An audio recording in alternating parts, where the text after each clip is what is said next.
Welcome to Threshold City. You're listening to Shadows of the Night, a dark urban fantasy novel by Raven Knight. If you enjoy supernatural mysteries and atmospheric storytelling, consider subscribing so you don't miss the next chapter. Now settle in. Chapter 11, Controlled Variable. The cult runner cried in the back seat. Not loud, not hysterical, just steady, quiet leaking like he'd already seen how this ended for people like him. Liam drove. I watched the side mirrors. Name, Liam said without turning around. Evan, the man whispered. Last name, Morales. Age, 26. You know why you're in this car, Evan? Evan swallowed audibly. Because I shouldn't have talked. Liam's jaw flexed. No, because you're involved in 3 homicides. I didn't kill anyone. You moved materials used in ritual murder. I didn't know that. I watched his reflection in the rearview mirror. His pupils were blown wide, not defiant, not hardened. This wasn't a zealot. This was logistics. Good. Who recruited you? I asked quietly. Evan's eyes flicked to me. You, he said faintly. Liam stiffened. What? Evan shook his head fast. Not like that. I mean, I heard about you. My voice stayed level. From who? The man in the coat. Blackthorn, Liam said flatly. Evan flinched at the name. He knew it. But he feared it. Good. Tell me what he said, I pressed. Evan stared at his hands. He said there's a woman in the city who closes doors. Silence in the car. He said she's reactive, Evan continued. Predictable, emotional. Liam shot me a look. I didn't react. He said we were going to help her become stronger, Evan whispered. My pulse slowed. Stronger. Not dead. Stronger. Help how? I asked. Evan's voice trembled. By increasing pressure. Liam muttered something under his breath that probably violated 3 internal conduct policies. You ever see him do anything? Liam demanded. No. Any rituals? No. Any violence? No. What does he actually do? Evan's lips trembled. He watches. We didn't take him to the main precinct. Too many ears. Too many reports. Liam pulled into a smaller satellite station near the docks. 2 holding rooms, 1 interview room, no press. Jessie was already there. She leaned against the wall, coffee in hand, eyes sharp. You brought me a live one, she said. For now, Liam replied. Evan's breathing picked up when he saw the sterile walls. He looked smaller under fluorescent lights, less like a cog in a machine, more like a kid who made a bad choice. We put him in the interview room, no cuffs yet. Liam stood, I sat. That was deliberate. Good cop, worse cop. Evan's gaze kept sliding back to me. You're not supposed to be here, he said again. I am, I replied. He swallowed. He said you'd hesitate. I don't. Evan blinked. That's not what he said. What did he say? I asked. He said you'd absorb pressure until it broke you. Silence. Liam's jaw tightened. And you believe him? Liam asked coldly. Evan shook his head too fast. I just moved crates, he said again. You moved anchor fragments, I said.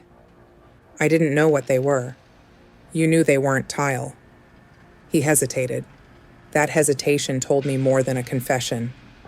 How many shipments? I asked. 5, he whispered. When? Over 3 months. 3 months. My stomach went cold. The spiral under my table hadn't been spontaneous. It had been scheduled. Where did they go? Liam pressed. Evan's eyes darted between us. Different addresses, he said. Sometimes residential, sometimes old buildings, sometimes underground. Underground where? I asked. I don't know exactly. They gave me coordinates. I left the crates. That's it. Coordinates, Liam repeated. You still have them? Evan hesitated. Phone, he said finally. Liam slid it across the table. Evan unlocked it with shaking fingers. There was an encrypted messaging app installed. Of course there was. Jessie leaned in from behind me. Cute, she muttered. Liam looked at her. Can you crack it? She gave him a look. I work with dead people. Try anyway. She took the phone. Evan looked at me again. You're ahead of schedule, he said. You keep saying that, I replied. He licked his lips. There was supposed to be another pressure test tonight, he whispered. Liam froze. What kind of test? He demanded. Full triangulation, Evan said. My spine went still. How many nodes? I asked. Evan's voice dropped. 7. Silence swallowed the room. Liam's hand hit the table hard enough to rattle it. Where? He snapped. I don't know, Evan cried. I swear, I don't know which ones. They don't tell me that. They tell you something, I said.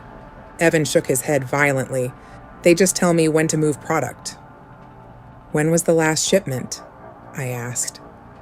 Yesterday morning, he whispered. Yesterday, before the archive activation. That meant... They were planning tonight before we pulled the fragments, Liam said slowly. Yes, I replied. They're adjusting in real time. Yes. Evan's breathing grew ragged.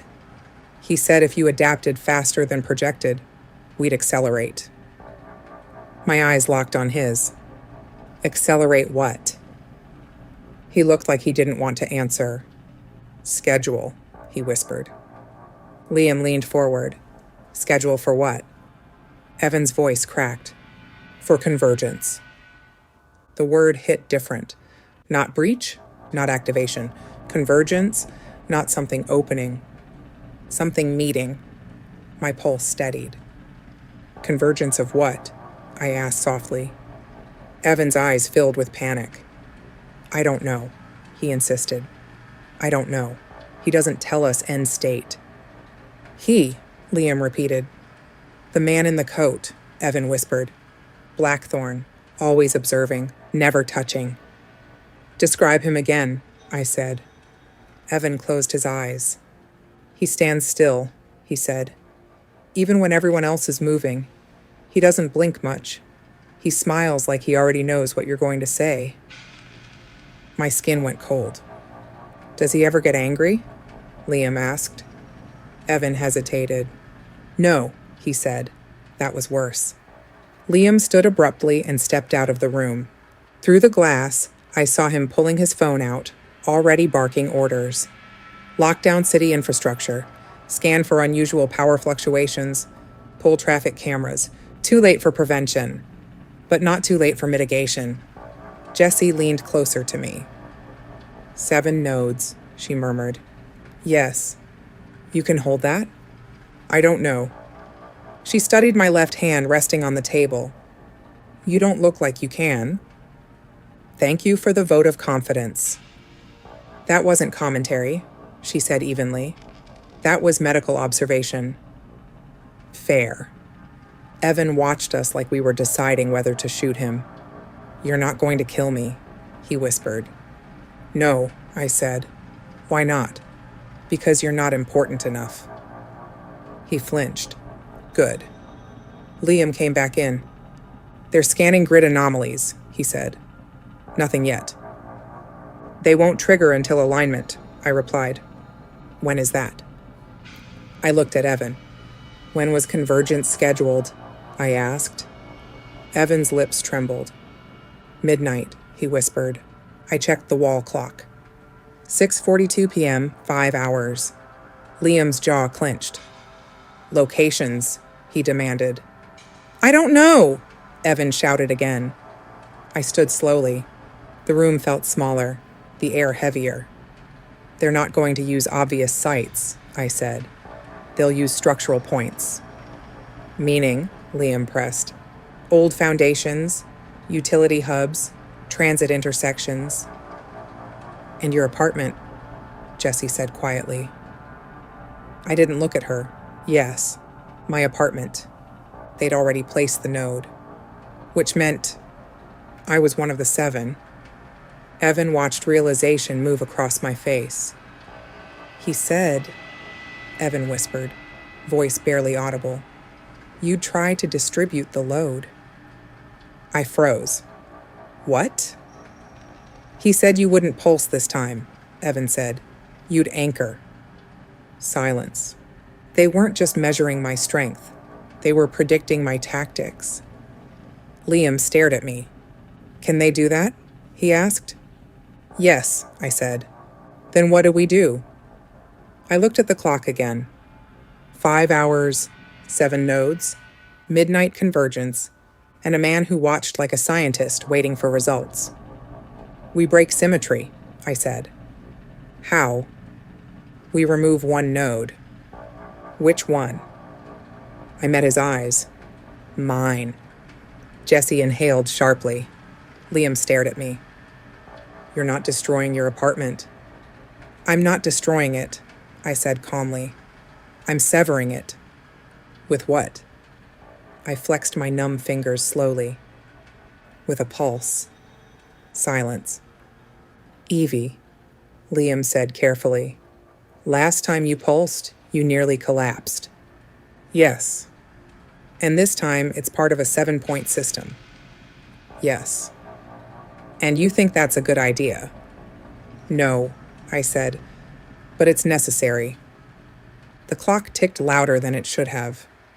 Evan watched me like he was seeing the variable shift in real time. You weren't supposed to find us this fast, he whispered. I looked at him. You're right, I said. Then I looked at Liam. Let's go home. Midnight was coming. Thanks for listening. The investigation continues in the next chapter.